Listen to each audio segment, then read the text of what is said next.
चलिए good evening. आज हम लोग एक बहुत इम्पोर्टेंट टॉपिक को लेकर के मिले हैं।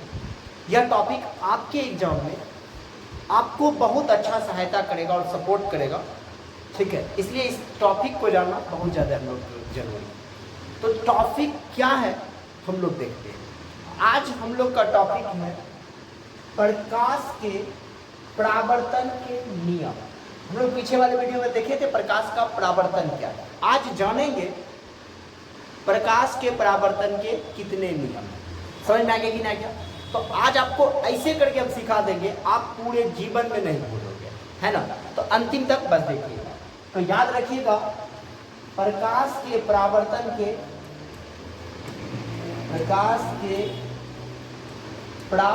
के दो नियम होते हैं। दो नियम होते हैं। अब ये नियम कौन सब होते हैं हम डायरेक्ट लिख नहीं देंगे, आपको रटने नहीं कहेंगे, बस हम आपको समझाएंगे आखिर यह दो नियम है क्या। बस समझ में आया? तो चलिए सबसे पहले हम लोग एक फिगर को देखेंगे और वहां से समझेंगे प्रकाश के परावर्तन के कौन से नियम है और यह कैसे हो गया और जीवन भर कभी नहीं भूलना।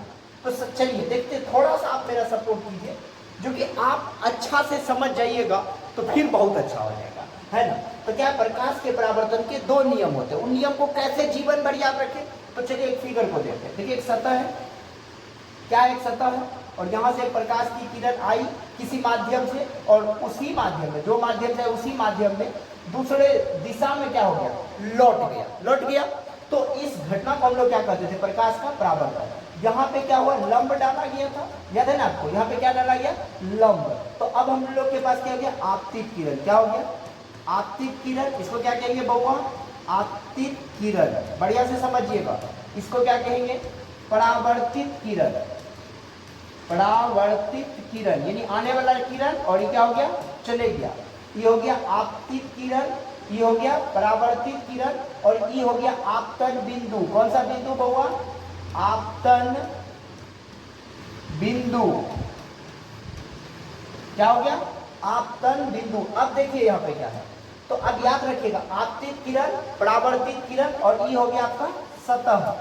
क्या हो गया, सतह। क्या हो गया, सतह। और यहाँ पे बनता है एक कोण और यहाँ पे एक एंगल बनता है। ये एंगल को कहते हैं आपतन कोण। तो इसका परिभाषा कैसे याद रखेंगे, आपतित किरण और अभिलंब के बीच आपतित किरण और अभिलंब के बीच के कोण को क्या कहते हैं, आपतन कोण कहते हैं। क्या कहते हैं, आपतन कोण, ठीक है। और परावर्तित किरण और अभिलंब के बीच के कोण को क्या कहते हैं, परावर्तन कोण। कौन सा कोण कहते हैं, तो परावर्तन कोण। तो अब आपको एक बात याद रखना पड़ेगा, पहला नियम जो है वो कहता है आपतन कोण और परावर्तन कोण। कौन सा कोण, आपतन कोण और परावर्तन कोण सदैव बराबर होते हैं। यह हो गया प्रकाश के परावर्तन का पहला नियम। क्या कहा, इसको एंगल आई और इसको क्या कहते हैं, एंगल आर। यानी कि आपतन कोण और परावर्तन कोण हमेशा बराबर होगा। समझ में आया?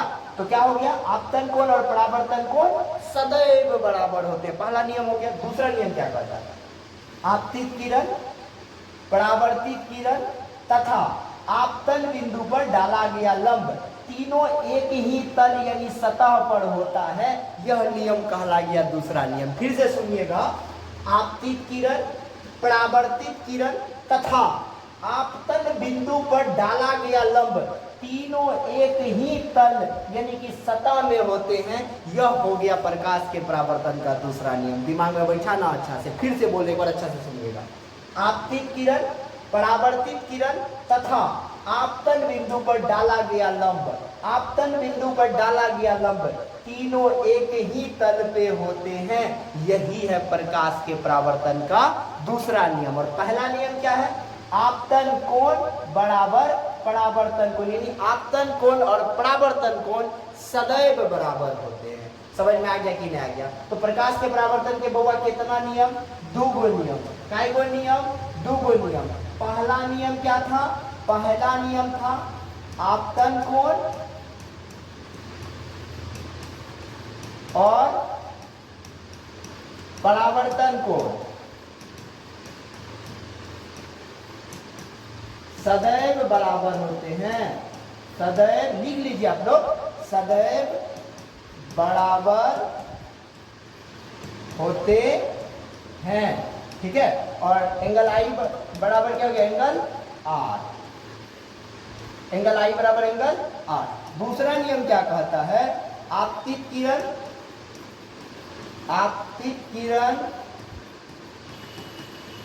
परावर्तित किरण तथा आपतन बिंदु पर डाला गया लंब, तीनों एक ही तल पे होते, तीनों एक ही तल पर होते हैं। आपको यह बात जीवन भर याद रखना और कभी नहीं भूलिएगा। मेरा एक विश्वास है, आपतन कोण और परावर्तन कोण सदैव बराबर होते हैं। आपतित किरण, परावर्तित किरण तथा आपतन बिंदु पर डाला गया लंब तीनों एक ही तल पे होते हैं। फिगर बना दीजिएगा। ब्रह्मा विष्णु महेश का मजाल नहीं होगा, आपका चरन्नी भर नंबर काट लेगा, फूल का फूल नंबर देगा, बस फिगर बना दीजिएगा। क्योंकि साइंस तब अच्छा से समझ में आता है शिक्षक को जब आप उसका फिगर दे देते हैं। फिगर देने के बाद पूरा कॉन्सेप्ट ही क्लियर हो जाता है। मेरा विश्वास है आपको यह अच्छा से समझ में आ गया होगा। खूब ज़्यादा शेयर कीजिए, लोगों के बीच खूब पहुंचाइए। मिलते हैं हम लोग नेक्स्ट वीडियो में, तब तक के लिए बाय बाय।